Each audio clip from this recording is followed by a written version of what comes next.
நம்மளோட சப்ஸ்கிரைபர் வந்து இந்த வீடியோ வந்து நமக்கு வந்து அனுப்பிச்சி விட்ருந்தாரு. அதாவது எங்களோட கன்றுக்குட்டி வந்து வாழை வந்து அதிகமாக வந்து கடிக்குது. அதுக்கான காரணம் என்ன அப்படின்னு சொல்லுங்க அப்படி மாதிரி நமக்கு வந்து அனுப்பிச்சி விட்ருந்தாரு.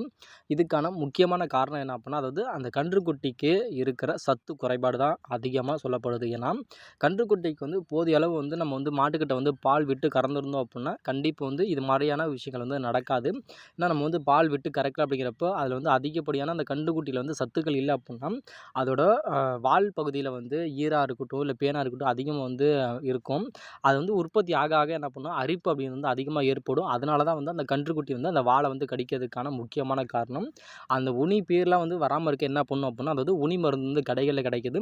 அதை வாங்கி நம்ம வந்து அப்ளை பண்ணலாம். அப்படி அப்ளை பண்ண முடியலன்னா என்ன பண்ணலாம், அதாவது ஷாம்பு இருக்குல்ல, அந்த ஷாம்பை வாங்கி கூட வாலை வந்து நல்லா ஊற வச்சு அந்த பேன் சீப்பில் வந்து, அதாவது நம்ம பேன் சீப்பாக இருக்கட்டும், இல்லை தலை சீவுற சீப்பாக இருக்கட்டும், அதில் வாங்கி நல்லா வந்து நம்ம வலிச்சு விட்டோம் அப்படின்னா அதில் இருக்கிறதெல்லாம் வந்து கண்டிப்பாக வந்து அந்த பொடுகு ஈறு எல்லாம் வந்து கொட்டிடும்.